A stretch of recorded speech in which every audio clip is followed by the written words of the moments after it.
ನೋಡ್ರಿ, in the last class we have discussed purchases book, ಹೌದಲ್ಲ? Purchases book ಅಂದರೆ ಏನು, ಆಮೇಲೆ ಅದನ್ನು ಯಾವ ರೀತಿಯಾಗಿ ರೆಕಾರ್ಡ್ ಮಾಡ್ತೀವಿ, on what basis it is recorded, invoice ಅಂದರೆ ಏನು, ಆಮೇಲೆ ಒಂದು ಕ್ವಶನ್ನು ಸಹ ನಾವು ಸಾಲ್ವ್ ಮಾಡಿದ್ವಿ. ಓಕೆ, ಈಗ ನೆಕ್ಸ್ಟ್ ಸಬ್ಸಿಡ್ರಿ ಬುಕ್. ಅದು ಯಾವುದ್ರಪ್ಪ ಅಂತಾರೆ, ಪರ್ಚೇಸಿಸ್ ರಿಟರ್ನ್ ಬುಕ್ ಅಂತ ಕರಿತೀವಿ. Otherwise it is called as a purchases return journal. Okay, so it is also a special journal. It is also a subsidiary book. ಇದು ಸಹ ಒಂದು ಸಬ್ಸಿಡರಿ ಬುಕ್ಕು ಅಥವಾ ಇದು ಸಹ ಒಂದು ಸ್ಪೆಷಲ್ ಜರ್ನಲ್. ಯಾಕಂದರೆ ನಾವು ಕಲಿತಾ ಇರೋದು ಈಗ ಸ್ಪೆಷಲ್ ಜರ್ನಲ್. ಅದು ಒಂದೊಂದು ಪ್ರಕಾರದ ಟ್ರಾನ್ಸಾಕ್ಷನ್ಸ್ಗಳನ್ನು ರೆಕಾರ್ಡ್ ಮಾಡೋ ಸಲುವಾಗಿ ನಾವು ಒಂದು ಬುಕ್ಕನ್ನು ತಯಾರು ಮಾಡ್ತೀವಿ, ಅವೇ ಸ್ಪೆಷಲ್ ಜರ್ನಲ್ಸ್, ಹೌದಲ್ಲ? ಸೊ ಪರ್ಚೇಸಿಸ್ ಬುಕ್ ಒಳಗೆ ನಾವು ಸರಕುಗಳನ್ನು ಉದುರಿ ಖರೀದಿ ಮಾಡಿದ್ದನ್ನು ಮಾತ್ರ ರೆಕಾರ್ಡ್ ಮಾಡ್ತೀವಿ ಅಂಥೇಳಿ ನಾವು ತಿಳ್ಕೊಂಡ್ವಿ. ಈಗ ಪರ್ಚೇಸಿಸ್ ರಿಟರ್ನ್ ಬುಕ್ ಅಂದರೆ ಪರ್ಚೇಸ್ ರಿಟರ್ನ್ ಬುಕ್ ಅಂದರೆ ಏನು? So purchases return book is a subsidiary book. It is a special journal used to record purchase return of the goods. ಸರಕುಗಳನ್ನು ಖರೀದಿ ಮಾಡಿ ವಾಪಸ್ ಕೊಟ್ಟರೆ, ಸಪ್ಲಾಯರಿಗೆ ವಾಪಸ್ ಕೊಟ್ಟರೆ ಅದನ್ನು ರೆಕಾರ್ಡ್ ಮಾಡೋ ಸಲುವಾಗಿ ನಾವು ಮಾಡ್ತೀವಿ ಪರ್ಚೇಸಿಸ್ ರಿಟರ್ನ್ ಬುಕ್ಕನ್ನು ಯೂಸ್ ಮಾಡ್ತೀವಿ. ಇನ್ನು ಎದರ ಆಧಾರದ ಮೇಲೆ ನಾವು ಇದನ್ನು ರೆಕಾರ್ಡ್ ಮಾಡ್ತೀವಿ? So as you know very well, accounting ಒಳಗೆ ನಾವು ಬುಕ್ಸ್ ಆಫ್ ಅಕೌಂಟ್ ಒಳಗೆ ಏನಾದರೂ ರೆಕಾರ್ಡ್ ಮಾಡಬೇಕಾದ್ರೆ ಅಕ್ಷತಾ ಏನು ಬೇಕು? ಒಂದು ವೋಚರ್ ಬೇಕು, ಹೌದಲ್ಲ? Without voucher we cannot record A single transaction in the books of account, ಹೌದಲ್ಲ? ₹1 ಟ್ರಾನ್ಸಾಕ್ಷನ್ ರೆಕಾರ್ಡ್ ಮಾಡಬೇಕಾದ್ರೂ ಸಹ ನಮಗೆ ವೋಚರ್ ಬೇಕು. ಸಪೋಸ್ ₹5 ಕೊಟ್ಟು ನೀವು ಏನಪ್ಪ ಪಿನ್ಸ್ಗಳನ್ನು ತಂದ್ರಿ, ₹10 ಕೊಟ್ಟು ನೀವು ಸ್ಟೆಪ್ಲರ್ ಪಿನ್ಸ್ಗಳನ್ನು ತಂದ್ರಿ, ಅದನ್ನು ರೆಕಾರ್ಡ್ ಮಾಡಬೇಕಾದ್ರೂ ನಮಗೆ ವೋಚರ್ ಬೇಕೇ ಬೇಕು, ಹೌದಲ್ಲ? So without voucher we cannot record the single transaction in the books of account. So ಹಾಗಾದರೆ ಪರ್ಚೇಸಿಸ್ ರಿಟರ್ನ್ ಬುಕ್ ಒಳಗೆ ಎಂಟ್ರೀಸ್ಗಳನ್ನು ರೆಕಾರ್ಡ್ ಮಾಡಬೇಕಾದ್ರೆ ನಾವು ಎದರ ಆಧಾರದ ಮೇಲೆ ರೆಕಾರ್ಡ್ ಮಾಡ್ತೀವಪ್ಪ ಅಂತಂದರೆ ಡೆಬಿಟ್ ನೋಟ್ ಅಂಥೇಳಿ. ಸೊ ಡೆಬಿಟ್ ನೋಟಿನ ಆಧಾರದ ಮೇಲೆ ನಾವು ಪರ್ಚೇಸಿಸ್ ರಿಟರ್ನ್ ಬುಕ್ಕನ್ನು ರೆಕಾರ್ಡ್ ಮಾಡ್ತೀವಿ. ಹಾಗಾದರೆ ಡೆಬಿಟ್ ನೋಟ್ ಅಂದರೆ ಏನು? Debit note is a document. Debit note is a document prepared by the buyer. Prepared by the buyer of the goods in case of the return of the goods. Whenever a buyer returns goods to the supplier, then he prepare a document which will be sent along with the goods returned. So that document is called as a debit note. Say for example, ₹10,000 ಸರಕುಗಳನ್ನು ನಾವು ಬಾಯರ್ ಅಂತ ತಿಳ್ಕೊಡ್ರಿ, ನಾವು ಖರೀದಿ ಮಾಡಿದ್ವಿ. ಪ್ಯಾಕನ್ನು open ಮಾಡಿ ನೋಡ್ತೀವಿ, ಅದರೊಳಗೆ ₹1,000 ಸರಕುಗಳು ಒಡೆದು ಹೋಗಿದ್ದಾವ, ಡಿಫೆಕ್ಟಿವ್ ಅದಾವ, ಅಥವಾ ನಾವು ಏನು ಆರ್ಡರ್ ಮಾಡಿದ್ವಲ್ಲ ಆ ಆರ್ಡರ್ ಪ್ರಕಾರ ಇಲ್ಲ, ಅಥವಾ ನಾವು ಎಷ್ಟು ಸರಕುಗಳನ್ನು ಆರ್ಡರ್ ಮಾಡಿದ್ವಿ ಅದಕ್ಕಿಂತ ಕಡಿಮೆ ಬಂದಿದ್ದಾವ. ನೋಡ್ರಿ, ಡೆಬಿಟ್ ನೋಟ್ ಯಾವ ತಯಾರು ಮಾಡ್ತೀವಿ ನೋಡ್ರಿ. ನಾವು ಸಪೋಸ್ ₹10,000 ಸಲುವಾಗಿ ₹10,000 ಸರಕುಗಳಿಗಾಗಿ ನಾವು ಆರ್ಡರ್ ಮಾಡಿದ್ವಿ, ಓಪನ್ ಮಾಡಿ ನೋಡಿದ್ವಿ ₹9,000 ಸರಕುಗಳು ಅದಾವೆ, ಹಂಗಾರೆ ₹1,000 ಇಲ್ಲ. ಆವಾಗ ನಾವು ಮಾಡ್ತೀವಿ, ಯಾರ ಕಡೆ ಸರಕುಗಳನ್ನು ಉದ್ರಿ ಖರೀದಿ ಮಾಡೀವಿ ಅವ್ರ ಅಕೌಂಟನ್ನು ಡೆಬಿಟ್ ಮಾಡಬೇಕು ₹1,000. ಯಾಕಂದ್ರೆ ನಾವು ಮೊದಲು ಏನು ಮಾಡಿದ್ವಿ, ಅವ್ರ ಕಡೆಯಿಂದ ಸರಕುಗಳನ್ನು ಉದ್ರಿ ಖರೀದಿ ಮಾಡಿದಾಗ ಅವ್ರ ಅಕೌಂಟನ್ನು ₹10,000 ಕ್ರೆಡಿಟ್ ಮಾಡಿದ್ವಿ, ಕೊಡೋದೈತೆ ಅಂತ ತೋರಿಸಿದ್ವಿ. ಈಗ ₹1,000 ಸರಕುಗಳು ಕಡಿಮೆ ಆದಾವ, ಸೊ ಈಗ ಅವನ ಅಕೌಂಟನ್ನು ಡೆಬಿಟ್ ಮಾಡಬೇಕು, ಖರ್ಚು ಹಾಕಬೇಕು. ಸೊ ಅದಕ್ಕಾಗಿ ಅವನಿಗೆ ನಾವು ತಿಳಿಸ್ಬೇಕಾಗಿದೆ. ನಮ್ಮಷ್ಟಕ್ಕೆ ನಾವು ಮಾಡಿಕೊಂಡ್ರೆ ಅಲ್ಲ, ಅವನು ಅಲ್ಲಿ ನಮ್ಮ ಅಕೌಂಟನ್ನು ಓಪನ್ ಮಾಡಿ ನಮ್ಮ ಅಕೌಂಟಿಗೆ ಅವನು ಏನು ಮಾಡಿರ್ತಾನೆ, ₹10,000 ತೋರಿಸಿರ್ತಾನೆ. ಅರೆ ಸರಕುಗಳು ಬಂದಿದ್ದು ₹9,000. ಸೊ ಅದಕ್ಕಾಗಿ ₹1,000 ನೀನು ಏನು ಮಾಡಪ್ಪ ಅಂತಾರೆ ಕಡಿಮೆ ಮಾಡು ಅಂತೇಳಿ ಅವ್ನು ತಿಳಿಸೋ ಸಲುವಾಗಿ ಒಂದು ನಾವು ಲೆಟರನ್ನು ತಯಾರು ಮಾಡ್ತೀವಿ. ಅದರೊಳಗೆ ಬರೆದಿರ್ತೀವಿ ಏನಂತೇಳಿ, ನಾವು ₹10,000 ಸರಕುಗಳನ್ನು ಆರ್ಡರ್ ಮಾಡಿದ್ವಿ, ₹9,000 ಸರಕುಗಳು ಬಂದಾವ, ₹1,000 ಸರಕುಗಳು ಕಡಿಮೆ ಅದಾವೆ. ಸೊ ಅದಕ್ಕಾಗಿ ನಿನ್ನ ಅಕೌಂಟನ್ನು ನಾವು ₹1,000 ಡೆಬಿಟ್ ಮಾಡ್ತಾ ಇದ್ದೀವಿ. ಸೊ ಆ ಡಾಕ್ಯುಮೆಂಟಿಗೆ ನಾವು ಏನು ಕರಿತೀವಿ, ಡೆಬಿಟ್ ನೋಟ್ ಅಂತ ಕರಿತೀವಿ. ಇದನ್ನು ಸಾಮಾನ್ಯವಾಗಿ ಪ್ರಿಪೇರ್ಡ್ ಇನ್ ಡುಪ್ಲಿಕೇಟ್ 2 ಕಾಪಿಗಳನ್ನು ತಯಾರು ಮಾಡ್ತೀವಿ. ಒರಿಜಿನಲ್ ಕಾಪಿಯನ್ನು ಏನು ಮಾಡ್ತೀವಿ, ಆ ಸಪ್ಲೈಯರ್ಗೆ ಕಳಿಸ್ತೀವಿ. ಡುಪ್ಲಿಕೇಟ್ ಕಾಪಿ ನಮ್ಮ ಕಡೆ ಇಟ್ಕೊಳ್ತೀವಿ.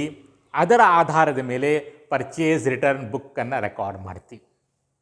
ಇದು ಒಂದು ಸಂದರ್ಭ. ಇನ್ನೂ ಒಂದು ಸಂದರ್ಭ ಏನಪ್ಪ ಅಂತಂದರೆ, ನಾವು ಏನು ಸರಕುಗಳನ್ನು ಆರ್ಡರ್ ಮಾಡಿರ್ತೀವಲ್ಲ, ಆ ಆರ್ಡರ್ ಪ್ರಕಾರ ಸರಕುಗಳು ಬಂದಿರೋದಿಲ್ಲ. ಸಪೋಸ್ ಫಾರ್ ಎಕ್ಸಾಂಪಲ್ ನಾವು 10 ಜೀನ್ಸ್ ಪ್ಯಾಂಟ್ಸ್ಗಳನ್ನು ಆರ್ಡರ್ ಮಾಡಿದ್ದೀವಿ.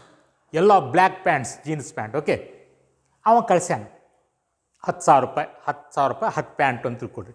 ಓಪನ್ ಮಾಡಿ ನೋಡ್ತೀವಿ, ಅದರೊಳಗೆ 8 ಪ್ಯಾಂಟ್ ಮಾತ್ರ ಬ್ಲ್ಯಾಕ್ ಅದಾವ, ಇನ್ನು 2 ಪ್ಯಾಂಟ್ ಗ್ರೀನ್ ಅದಾವ ಅಥವಾ ಬೇರೆ ಯಾವುದೋ ಕಲರ್ ಬ್ಲೂ ಐತಿ. ನಾವು ಮಾಡ್ತೀವಿ, ಆ 2 ಪ್ಯಾಂಟನ್ನು ವಾಪಸ್ ಕಳಿಸ್ತೀವಿ ಅವನಿಗೆ. ಹಂಗಾರೆ ಅವ್ನಿಗೆ ವಾಪಸ್ ಕಳಿಸಿದ್ವಿ ಅಂತಂದರೆ $2,000 ನಾವು ಅಕೌಂಟಿಗೆ ನಾವು ಖರ್ಚು ಹಾಕಬೇಕು, ಡೆಬಿಟ್ ಮಾಡಬೇಕು, ಹೌದಲ್ಲ? ಸೊ ಅದಕ್ಕೆ ಏನು ಮಾಡ್ತೀವಿ, ಆ 2 ಪ್ಯಾಂಟಿನ ಜೊತೆಗೆ ಡೆಬಿಟ್ ನೋಟನ್ನು ಕಳಿಸ್ತೀವಿ. ಅದ್ರೊಳಗೆ ಬರೆದಿರ್ತೀವಿ ಏನಂತೇಳಿ, 2 ಪ್ಯಾಂಟ್ ಬ್ಲೂ ಬಂದಾವ, ನಾವು ಬ್ಲ್ಯಾಕ್ ಆರ್ಡರ್ ಮಾಡಿದ್ವಿ, ಸೊ ಅದಕ್ಕೆ ವಾಪಸ್ ಕಳಿಸ್ತಾ ಇದ್ದೀವಿ, ನಿಮ್ಮ ಅಕೌಂಟಿಗೆ $2,000 ಡೆಬಿಟ್ ಮಾಡ್ತಾ ಇದ್ದೀವಿ ಅಂಥೇಳಿ ತಿಳಿಸೋ ಸಲುವಾಗಿ ಒಂದು ಡೆಬಿಟ್ ನೋಟನ್ನು ತಯಾರು ಮಾಡಿ ಕಳಿಸ್ತೀವಿ. ಸೊ ಹೀಗೆ ಡೆಬಿಟ್ ನೋಟ್ ಹಾಗಾದ್ರೆ ಯಾರು ತಯಾರು ಮಾಡ್ತಾರೆ? ಸಾಮಾನ್ಯವಾಗಿ ಬಾಯರ್ಸ್ ಡೆಬಿಟ್ ನೋಟನ್ನು ತಯಾರು ಮಾಡ್ತಾರೆ. ಹಾಗಾದ್ರೆ ಡೆಬಿಟ್ ನೋಟ್ ಅಂದರೆ ಏನಪ್ಪ ಅಂದರೆ, it is a document which contains amount to be debited. Suppliers ಅಕೌಂಟಿಗೆ ನಾವು ಎಷ್ಟು ಅಮೌಂಟ್ ಡೆಬಿಟ್ ಮಾಡ್ತಾ ಇದ್ದೀವಿ ಅನ್ನುವಂಥ ಮಾಹಿತಿಯನ್ನು ಒಳಗೊಂಡಿರುತ್ತಾರೆ. ಮತ್ತು ಅದಕ್ಕೆ ರೀಸನ್ನು ಸಹ ನಾವು ಅದರ ಬರೆದಿರ್ತೀವಿ. ಅದಕ್ಕೆ ಕಾರಣ ಏನು, ಡಿಫೆಕ್ಟಿವ್ ಗೂಡ್ಸ್ ಇದ್ದಿರ್ಬೋದು, ಅಥವಾ ಆರ್ಡರ್ ಪ್ರಕಾರ ಗೂಡ್ಸ್ ಬಂದಿರಲಿಕ್ಕಿಲ್ಲ, ಅಥವಾ ಶಾರ್ಟೇಜ್ ಬಂದಿರ್ಬೋದು. ಸೊ ಆ ರೀಸನನ್ನು ತಿಳಿಸಿ ಯಾಕೆ ಅವನ ಅಕೌಂಟನ್ನು ಡೆಬಿಟ್ ಮಾಡ್ತಾ ಇದ್ದೀವಿ ಅನ್ನೋದನ್ನು ನಾವು ಅವನಿಗೆ ಅದರೊಳಗೆ ಬರೆದಿರ್ತೀವಿ. ಸೊ ಅಂಥ ಡಾಕ್ಯುಮೆಂಟಿಗೆ ನಾವು ಕರಿತೀವಪ್ಪ ಅಂದರೆ ಡೆಬಿಟ್ ನೋಟ್ ಅಂತ ಕರಿತೀವಿ. ಅದಕ್ಕೆ ನಂಬರ್ ಕೊಟ್ಟಿರ್ತೀವಿ, ಸೀರಿಯಲ್ ನಂಬರ್ 1 2 3 4 5 6. ಸೊ ಆ ನೋಟ್ ನಂಬರನ್ನು ನಾವು ಇಲ್ಲಿ ಬರಿಬೇಕಾಗಿ, ಡೆಬಿಟ್ ನೋಟ್ ನಂಬರ್ ಅಂತ ಹೇಳಿತ್ತು ನೋಡಿರಿ, ಡೇಟ್ ಹಾಕಿ ಮುಂದುಗಡೆ ನಾವು ಆ ಡೆಬಿಟ್ ನೋಟ್ ನಂಬರನ್ನು ಬರಿಬೇಕಾಯ್ತು. ಇನ್ನು ಒಂದು ಸಂದರ್ಭದೊಳಗೆ ಡೆಬಿಟ್ ನೋಟ್ ಏನು ಮಾಡ್ತಾರಪ್ಪ ಅಂದರೆ, ಸೆಲ್ಲರ್ ತಯಾರು ಮಾಡ್ತಾನೆ. In some cases seller himself prepare the debit note. ಯಾವಾಗ್ರಪ್ಪ ಅಂತಂದರೆ, ಸಪೋಸ್ ಫಾರ್ ಎಕ್ಸಾಂಪಲ್ ಮಿಸ್ಟರ್ ಎಕ್ಸಿಗೆ ನಾವು $11,000 ಸರಕುಗಳನ್ನು ಮಾರಾಟ ಮಾಡಿ, ಆದರೆ ಬರೆಯುವಾಗ $10,000 ಬರೆದುಬಿಟ್ಟಿವಿ ಕನ್ಫ್ಯೂಷನ್ ಮಾಡಿಕೊಂಡು. ಆಮೇಲೆ ನೋಡ್ತೀವಿ ಅವನಿಗೆ ಸರಕುಗಳು ಹೋಗಿದ್ದು $11,000, ಆದರೆ ಅವನ ಅಕೌಂಟ್ ಒಳಗೆ $1,000 $10,000 ಅಷ್ಟೇ ತೋರಿಸಿದೆ. ಹಾಗಾದ್ರೆ ಇನ್ನೂ $1,000 ಅವನ ಅಕೌಂಟಿಗೆ ನಾವು ಜಾಸ್ತಿ ಡೆಬಿಟ್ ಮಾಡಬೇಕು. ಸೊ ಅಂಥ ಸಂದರ್ಭದೊಳಗೆ ಅವನು ತಿಳಿಸೋ ಸಲುವಾಗಿ seller prepare a debit note. So ಇದು ಭಾಳ ಕಡಿಮೆ, ಕೆಲವೊಮ್ಮೆ ಮಾತ್ರ seller prepare the debit note. Otherwise who prepare the debit note? Buyer ಅಥವಾ purchaser prepare the debit note. ಯಾವಾಗ ಸರಕುಗಳನ್ನು ವಾಪಸ್ ಕೊಟ್ಟಾಗ ಸಾಮಾನ್ಯವಾಗಿ ಡೆಬಿಟ್ ನೋಟನ್ನು ತಯಾರು ಮಾಡ್ತಾರೆ. ಓಕೆ, ಏನೇ ಇರಲಿ, so purchase return book is recorded on the basis of debit note. Okay, then ಈಗ ನಾವೇನು ಮಾಡೋಣಪ್ಪ ಅಂತಂದರೆ, ಈ ಪರ್ಚೇಸ್ ರಿಟರ್ನ್ ಬುಕ್ ಮೇಲೆ ಒಂದು ಕ್ವಶನನ್ನು ಬಿಡಿಸೋಣ. ನಿಮಗೆ ಪರೀಕ್ಷೆ ಒಳಗೆ ಸಾಮಾನ್ಯವಾಗಿ ಇದರ ಮೇಲೆ 6 ಮಾರ್ಕ್ಸಿನ ಪ್ರಶ್ನೆ ಕೇಳೋದಿಲ್ಲ. ನಿಮಗೆ 6 ಮಾರ್ಕ್ಸಿನ ಪ್ರಶ್ನೆ ಪರ್ಚೇಸ್ ಬುಕ್ ಮೇಲೆ ಕೇಳ್ತಾನೆ ಅಥವಾ ಸೇಲ್ಸ್ ಬುಕ್ ಮೇಲೆ ಕೇಳ್ತಾನೆ. ಇದನ್ನು ಎಲ್ಲಿ ಕೇಳ್ತಾನಪ್ಪ ಅಂದರೆ 12 ಮಾರ್ಕ್ಸ್ ಪ್ರಾಬ್ಲಮ್ ಅಂತಲ್ಲ. ಸೊ ಅಲ್ಲಿ ನೀವೇನು ಮಾಡ್ತಾನಪ್ಪ ಅಂದರೆ purchase book, purchase return book ಎರಡೂ ಸೇರಿಸಿ 12 ಮಾರ್ಕ್ಸ್ ಕ್ವಶನನ್ನು ಮಾಡಬಹುದು. ಸೊ ಹೀಗಾಗಿ ಸಪ್ರೇಟ್ 6 ಮಾರ್ಕಿನ ಪ್ರಶ್ನೆ ಕೇಳೋದಿಲ್ಲ, ಹೇಳಿಕ್ಕೆ ಬರೋದಿಲ್ಲ, ಕೇಳ್ಬೋದು. ಸೊ ಅದಕ್ಕಾಗಿ ನಾವೇನು ಮಾಡೋಣ, ಒಂದು ಎಕ್ಸಾಂಪಲನ್ನು ಮಾಡೋಣ. ಈಗ ನೀವು ಅದನ್ನು ಬರ್ಕೊಂಡ್ರಿ, ಹೌದಲ್ಲ, ಕ್ವಶನನ್ನು ಬರ್ಕೊಂಡ್ರಿ. ಸೊ ಆ ಕ್ವಶನ್ ನೋಡಿರಿ, ಸರಿಯಾಗಿ ನೋಡಿರಿ. Prepare purchases return book in the books of Ashok traders. So ಅದಕ್ಕಾಗಿ ನಾವು ಬರೆದ್ವಿ, in the books of Ashok traders purchases return book. ಆಮೇಲೆ ನಿಮಗೆ ಅಕ್ಟೋಬರ್ ತಿಂಗಳದ ಟ್ರಾನ್ಸಾಕ್ಷನ್ಸ್ಗಳನ್ನು ಕೊಟ್ಟಾನ. 2021 ಅಕ್ಟೋಬರ್ ತಿಂಗಳದ ಟ್ರಾನ್ಸಾಕ್ಷನ್ಸ್ಗಳನ್ನು ಕೊಟ್ಟಾನ. ಮೊದಲನೇ ಟ್ರಾನ್ಸಾಕ್ಷನ್ ಎಷ್ಟನೇ ತಾರೀಕಿಗೆ ಆಗೈತಿ? ಅಕ್ಟೋಬರ್ 5ನೇ ತಾರೀಕಿಗೆ. ನೀವು ಸರಕುಗಳನ್ನು ಯಾರಿಗೆ ವಾಪಸ್ ಮಾಡಿದಿರಿ? ಕರೀಮಿಗೆ. ಕರೀಮ್ ಅನ್ನುವಂಥ ಸಪ್ಲೈಯರಿಗೆ ನೀವು ಸರಕುಗಳನ್ನು ವಾಪಸ್ ಮಾಡಿದಿರಿ. ಹಾಗಾದ್ರೆ ಇದನ್ನು ಹೇಗೆ ಎಂಟ್ರಿ ಮಾಡ್ತೀವಿ, ರೆಕಾರ್ಡ್ ಮಾಡ್ತೀವಿ ನೋಡಿರಿ. ಸೊ ಡೇಟ್ ಕಾಲಮ್ ಒಳಗೆ ಡೇಟ್ ಬರಿಬೇಕು, ಡೇಟ್ ಬರೆದ್ವಿ. ಡೆಬಿಟ್ ನೋಟ್ ನಂಬರ್ ಕೊಟ್ಟಾನೇನ್ರಪ್ಪ? ಕೊಟ್ಟಿಲ್ಲ, ಖಾಲಿ ಬಿಡ್ರಿ. ಕೊಟ್ಟರೆ ಅದನ್ನು ನೀವು ತೋರಿಸ್ಬೇಕು. ಆಮೇಲೆ name of the supplier into bracket account to be debited, account to be debited ಅಂತ ಬರ್ಕೊಡ್ರಿ. ಹಂಗಾರೆ who is the name of the supplier? What is the name of the supplier here? Karim. ಕರೀಮನಿಗೆ ಸರಕುಗಳನ್ನು ವಾಪಸ್ ಕೊಡ್ತಾ ಇದ್ದೀವಿ, ಹೌದಲ್ರಿ? ಸೊ ಹಂಗಾರೆ ಏನಂತ ಬರೀಬೇಕು? ಕರೀಮ್. ಎಷ್ಟು ಅಮೌಂಟು? ಎಷ್ಟು? 5,000 ರೂಪಾಯಿ. ಇಷ್ಟ. ಡೇಟ್ ಬರೀಬೇಕು, ನೇಮ್ ಆಫ್ ದಿ ಸಪ್ಲೈಯರ್ಸ್ ಬರೀಬೇಕು, ಅಮೌಂಟ್ ಕಾಲಮ್ ಒಳಗೆ ಅಮೌಂಟ್ ಬರಬೇಕು. ಸೆಕೆಂಡ್ ಟ್ರಾನ್ಸಾಕ್ಷನ್ ಓದಪ್ಪ, ಕೊಪ್ಪದು ಓದು. ರಿಟರ್ನ್ ಗೂಡ್ಸ್ ಕುಶಾಲ್ ಟ್ರೇಡರ್ಸ್ ತಾರೀಕು ಎಷ್ಟು 11ನೇ ತಾರೀಕಿಗೆ ಕುಶಾಲ್ ಟ್ರೇಡರ್ಸಿಗೆ ನಾವು ಸರಕುಗಳನ್ನು ವಾಪಸ್ ಕೊಟ್ವಿ. Kushal Traders return goods to Kushal Traders amount ಎಷ್ಟು? 280 ರೂಪಾಯಿ, 280 rupees. ದೆನ್ ನೆಕ್ಸ್ಟ್ ಕಮ್ಮಾರ್ ಓದ ತಾರೀಖು ಹೇಳು ಮೊದಲು. 15th 15ನೇ ತಾರೀಕು ಅಕ್ಟೋಬರ್ 15ಕ್ಕೆ ಏನಾಯ್ತು?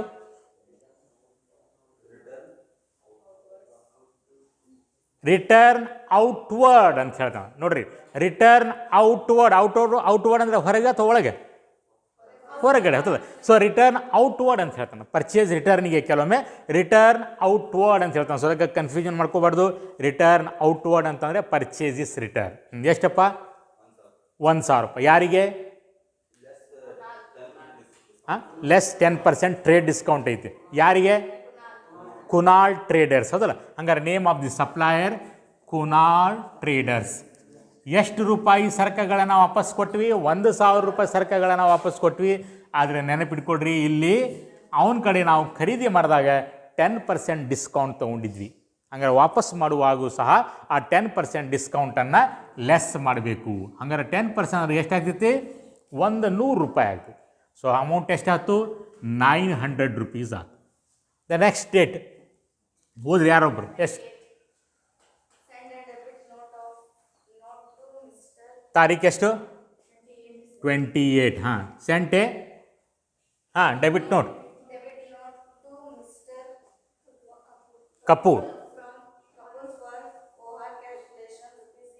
ಹಾಂ ನೋಡ್ರಿ. ಸೊ ಇಲ್ಲಿ ಕಪೂರಿಗೆ ಒಂದು ನಾವು ಡೆಬಿಟ್ ನೋಟನ್ನು ಕಳಿಸೀವಿ. ಕಪೂರಿಗೆ ಡೆಬಿಟ್ ನೋಟನ್ನು ಕಳಿಸೀವಿ. ಸರಕುಗಳನ್ನು ವಾಪಸ್ ಮಾಡಿಲ್ಲ. ನೆನಪಿಟ್ಕೊಳ್ರಿ, ಸರಕುಗಳನ್ನು ವಾಪಸ್ ಮಾಡಿಲ್ಲ, ಬರೀ ಡೆಬಿಟ್ ನೋಟನ್ನು ಕಳಿಸೀವಿ. ಯಾಕೆ ಕಳಿಸಿರಪ್ಪ ಅಂತಂದರೆ ಅವನು ಇನ್ವಾಯ್ಸ್ ಒಳಗೆ ಟೋಟಲ್ ಮಾಡುವಾಗ ಮಿಸ್ ಕ್ಯಾಲ್ಕುಲೇಷನ್ ಮಾಡ್ಯಾನ, ತಪ್ಪು ಮಾಡ್ಯಾನ.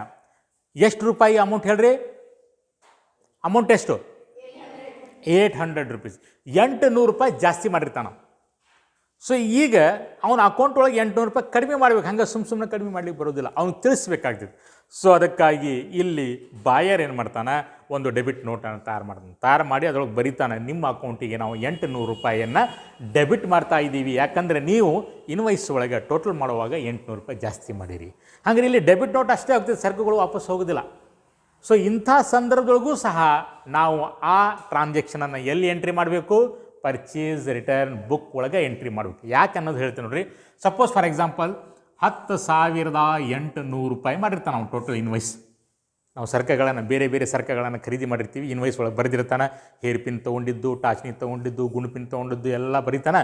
ಬರೆದು ಟೋಟಲ್ ಮಾಡ್ತಾನೆ 10,800 ರೂಪಾಯಿ. ಗೂಡ್ಸ್ಗಳು ಬಂದು ಎಲ್ಲ ಚೆಕ್ ಮಾಡ್ಕೊಂತೀವಿ, ಎಲ್ಲ ಕರೆಕ್ಟ್ ಅದ ಗೂಡ್ಸ್. ಆಮೇಲೆ ನಾವು ಸುಮ್ಮನೆ ಕುಂದಿರ್ತೀವಿ, ಮತ್ತು ಇನ್ವಾಯ್ಸ್ ಚೆಕ್ ಮಾಡ್ತೀವಿ, ಅಮೌಂಟ್ ಕರೆಕ್ಟ್ ಬರ್ದಾನೆ, ಎಲ್ಲ ಅಮೌಂಟ್ ಕರೆಕ್ಟ್ ಬರ್ದಾನೆ, ಟೋಟಲ್ ಮಾಡ್ತೀವಿ. ಕ್ಯಾಲ್ಕುಲೇಟರ್ ತೊಗೊಂಡು ಟೋಟಲ್ ಮಾಡಿದರೆ ನಮ್ಮ ಟೋಟಲ್ ಎಷ್ಟಾಗ್ತಾ ಇದೆ? 10,000 ರೂಪಾಯಿ ಆಗ್ತಾ ಇದೆ. ಹಾಗಾದ್ರೆ 800 ರೂಪಾಯಿ ಏನಾಯ್ತು? ಜಾಸ್ತಿ ಆಯಿತು. ಹಾಗಾದ್ರೆ ಇಲ್ಲಿ ಸರಕುಗಳನ್ನು ವಾಪಸ್ ಕೊಡೋ ಅವಶ್ಯಕತೆ ಐತಿ? ಇಲ್ಲ. ನಾವು ಏನೇನು ಸರಕುಗಳನ್ನು ಆರ್ಡರ್ ಮಾಡಿದ್ವಿ ಎಲ್ಲ ಸರಕುಗಳು ಕರೆಕ್ಟಾಗಿ ಬಂದಾವೆ. ಒಂದು ಗುಂಡು ಪಿನ್ನು ಚೇಂಜ್ ಆಗಿಲ್ಲ, ಕರೆಕ್ಟಾಗಿ ಬಂದಿದ್ದಾವೆ. ಆದರೆ ಇನ್ವಾಯ್ಸ್ ಒಳಗೆ ಏನಾಗಿತ್ತಪ್ಪ ಅಂತಂದರೆ ಚೈತ್ರ ತಪ್ಪಾಗೈತಿ. ಏನು ತಪ್ಪಾಗೈತಿ? ಅವ ಕ್ಯಾಲ್ಕುಲೇಷನ್ ಮಾಡುವಾಗ 800 ರೂಪಾಯಿ ಜಾಸ್ತಿ ಮಾಡಿದಾನ. ಸೊ ಹಾಗಾದರೆ ನಾವು ಅವನ ಕಡೆ ಸರಕುಗಳನ್ನು ಉದ್ರಿ ಖರೀದಿ ಮಾಡಿದಾಗ ಅವನ ಅಕೌಂಟನ್ನು ಓಪನ್ ಮಾಡಿ 10,800 ರೂಪಾಯಿ ಪರ್ಚೇಸಸ್ ಅಂತ ತೋರಿಸಿರ್ತೀವಿ. ಹೆಂಗೆ ತೋರಿಸಿರ್ತೀವಿ? ಸಪೋಸ್ ಯಾರು ಅವನ ಹೆಸರೇನ್ರಿ? ಯಾರಿಗೆ ವಾಪಸ್ ಕೊಟ್ಟಿದ್ದು? ಹಾಂ, ಕಪೂರ್. ನೋಡಿರಿ, ಕಪೂರ್ ಅಕೌಂಟ್ ತೆಗೆದು ಬಾಯ್ ಪರ್ಚೇಸಸ್ 10,800 ಅಂತ ತೋರಿಸಿರ್ತೀವಿ. ಎದರ ಆಧಾರ ಮೇಲೆ ಎಂಟ್ರಿ ಮಾಡಿರ್ತೀವಿ? ಅಕ್ಷತಾ, ಅವನ ಅಕೌಂಟ್ ಒಳಗೆ ಯಾವ ಆಧಾರ ಮೇಲೆ? ಇನ್ವಾಯ್ಸ್ ಆಧಾರ ಮೇಲೆ ನಾವು ಇದನ್ನು ಎಂಟ್ರಿ ಮಾಡಿರ್ತೀವಿ. ಅವನ ಕಡೆಯಿಂದ ಇನ್ವಾಯ್ಸ್ ಬರ್ತಿರ್ತಲ್ಲ, ಇನ್ವಾಯ್ಸ್ ಬಂದ ತಕ್ಷಣ ಅದರ ಆಧಾರದ ಮೇಲೆ ನಾವೇನು ಮಾಡ್ತೀವಪ್ಪ ಅಂದರೆ ಪರ್ಚೇಸ್ ಬುಕ್ ಒಳಗೆ ಎಂಟ್ರಿ ಮಾಡ್ತೀವಿ. ಅಲ್ಲಿಂದ ಅವನ ಅಕೌಂಟಿಗೆ ಪೋಸ್ಟಿಂಗ್ ಮಾಡ್ತೀವಿ 10,800 ರೂಪಾಯಿ. ಒಂದಿನ 2 ದಿನ ಆದ ನಂತರ ನಮ್ಗೆ ಗೊತ್ತಾಯ್ತು ಏನಂತೇಳಿ 800 ರೂಪಾಯಿ ಜಾಸ್ತಿ ಆಗೈತಿ ಅಂತೇಳಿ. ಹಾಗಾದ್ರೆ ಈ 800 ರೂಪಾಯಿ ಇವನ ಅಕೌಂಟಿಗೆ ನಾವು ಏನು ಮಾಡಬೇಕು? ಡೆಬಿಟ್ ಮಾಡಬೇಕು. ಡೆಬಿಟ್ ಮಾಡಿದರೆ ಇನ್ನು ಬ್ಯಾಲೆನ್ಸ್ 10,000 ರೂಪಾಯಿ ಆಗ್ತೈತೆ. ಹಂಗೆ ಸುಮ್ಮನೆ ಡೆಬಿಟ್ ಮಾಡ್ಲಿಕ್ಕೆ ಬರೋದಿಲ್ಲ. ಸೊ ಅದಕ್ಕೆ ಏನು ಮಾಡಬೇಕು? ಒಂದು ಡೆಬಿಟ್ ನೋಟನ್ನು ತಯಾರು ಮಾಡಬೇಕು. ಸೊ ಡೆಬಿಟ್ ನೋಟ್ ತಯಾರು ಮಾಡಿ ಅವ್ನು ಕಳಿಸ್ತೀವಿ. ಸರಕುಗಳು ವಾಪಸ್ ಕೊಡುವಂಥ ಅವಶ್ಯಕತೆ ಇಲ್ಲ. ಸೊ ಅದೇ ಥರ ಇಲ್ಲಿ ಕಪೂರನಿಗೆ 800 ರೂಪಾಯಿ ಡೆಬಿಟ್ ನೋಟನ್ನು ಕಳಿಸೀವಿ. ಹಾಗಾದರೆ ಅದನ್ನು ಸಹ ಏನು ಮಾಡಬೇಕು? ಪರ್ಚೇಸ್ ರಿಟರ್ನ್ ಬುಕ್ ಒಳಗೆ ತೋರಿಸ್ಬೇಕು. ಸೊ ಅದಕ್ಕಾಗಿ ತಾರೀಕು ಬರೀರಿ, ಕಪೂರ್ ಅಂತ ಬರೀರಿ. ಎಷ್ಟು ರೀ ಅಮೌಂಟು? 800 ರೂಪಾಯಿ. Next last date. Return goods to Amaresh Traders, to Amaresh, return goods to Amaresh rupees ಎಷ್ಟು?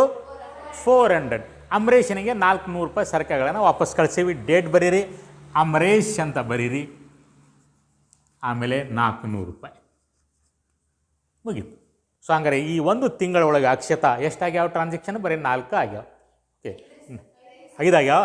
1 2 3 4 5 ಆಗ್ಯಾವ. ಸೊ ಇನ್ನು ಟೋಟಲ್ ಮಾಡಿ. ಸೊ ಟೋಟಲ್ ಮಾಡಿದರೆ ಎಷ್ಟಾಯ್ತು ನೋಡ್ರಿ?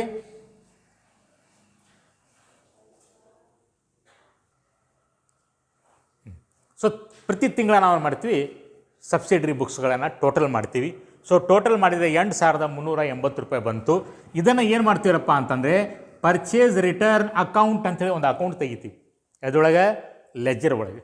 ಸೊ ಅಲ್ಲಿ ಈ ಅಮೌಂಟನ್ನು ನಾವು ಏನು ಮಾಡ್ತೀವಿ? ಡೆಬಿಟ್ ಮಾಡ್ತೀವಿ. ಈ ಅಮೌಂಟನ್ನು ಡೆಬಿಟ್ ಮಾಡ್ತೀವಿ. ಓಕೆ, ಡೆಬಿಟ್ ಅಲ್ಲ, ಕ್ರೆಡಿಟ್ ಮಾಡ್ತೀವಿ. ಸಾರಿ, ಪರ್ಚೇಸ್ ರಿಟರ್ನ್ ಅಲ್ಲ. ಸೊ ಕ್ರೆಡಿಟ್ ಮಾಡ್ತೀವಿ. ಈ ಅಮೌಂಟನ್ನು ನಾವು ಅಲ್ಲಿ ಕ್ರೆಡಿಟ್ ಮಾಡ್ತೀವಿ. ಆಮೇಲೆ ಇಂಡಿವಿಜುವಲ್ ಸಪ್ಲೈಯರ್ಸ್ ಅದಾರಲ್ಲ, ಇವ್ರ ಅಕೌಂಟ್ಸನ್ನು ಡೇಟಿನ ಪ್ರಕಾರ ಡೆಬಿಟ್ ಮಾಡ್ತೀವಿ.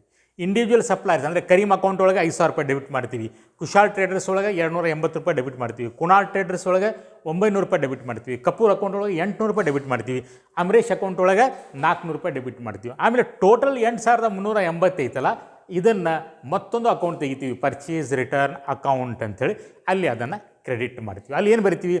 By sundries as per purchase return book ಅಂತ ಬರಿತೀವಿ. ಇಂಡಿವಿಜುವಲ್ ಸಪ್ಲೈಯರ್ಸ್ ಅಕೌಂಟ್ ಒಳಗೆ ಏನು ಬರಿತೀವಿ? For example, Karim account debtor to purchase return. ಇದು Kushal trader account debtor to purchase return account. Kunal trader debtor to purchase return. Kapoor debtor to purchase return. ಇದು purchase return ಅಲ್ಲ, ಆದರೂ ಸಹ ಇದಕ್ಕೆ ನಾವು ಏನಂತ ಬರ್ತೀವಿ? ಪರ್ಚೇಸ್ ರಿಟರ್ನ್ ಅಂತ ಬರ್ತೀವಿ. Amaresh account debtor to purchase return. ಈ ಥರ ನಾವು ಪೋಸ್ಟಿಂಗನ್ನು ಮಾಡ್ತೀವಿ. Okay, so total 7,380. Okay,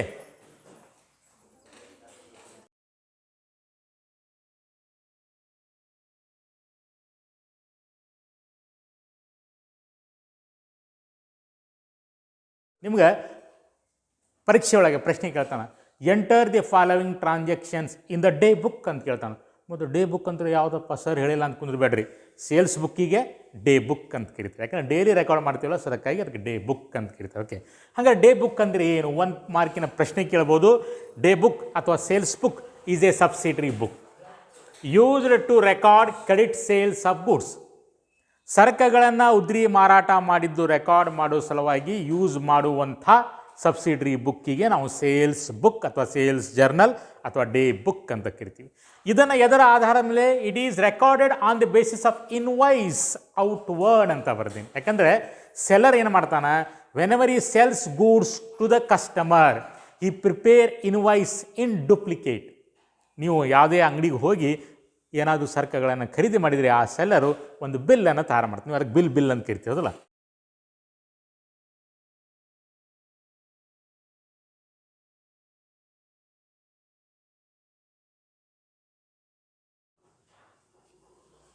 question number 39.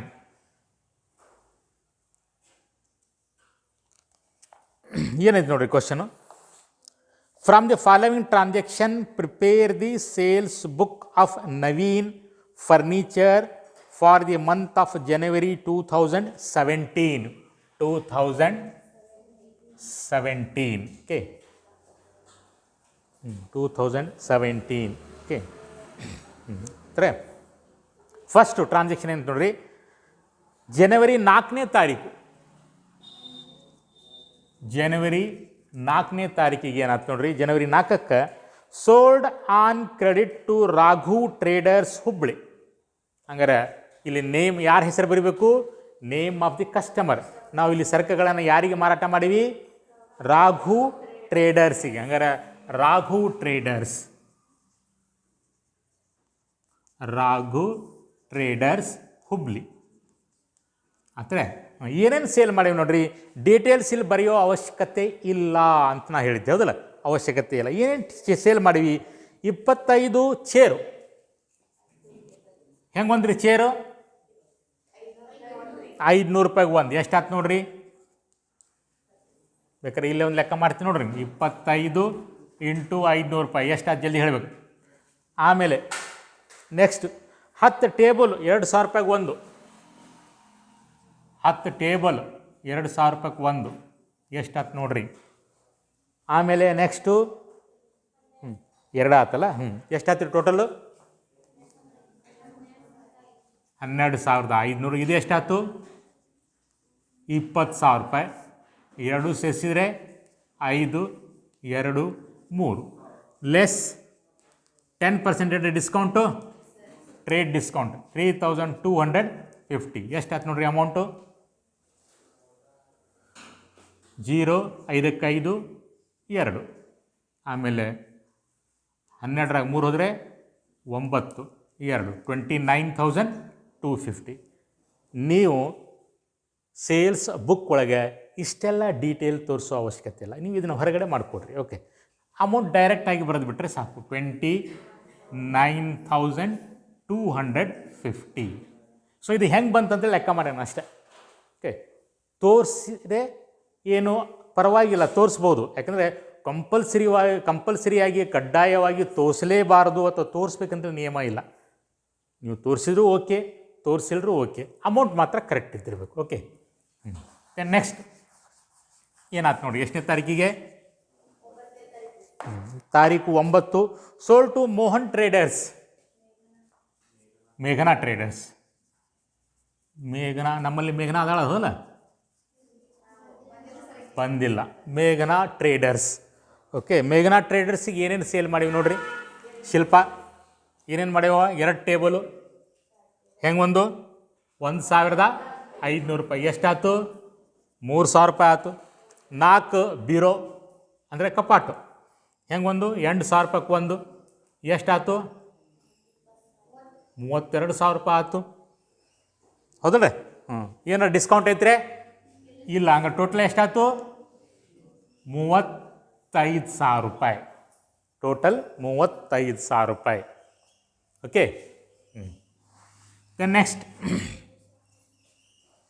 Next ಏನರಪ್ಪ, ಎಷ್ಟನೇ ತಾರೀಕಿಗೆ, 16ನೇ ತಾರೀಕಿಗೆ, ಜನವರಿ 14ಕ್ಕೆ ಯಾರಿಗೆ ಸೇಲ್ ಮಾಡಿವಿ ನೋಡ್ರಿ.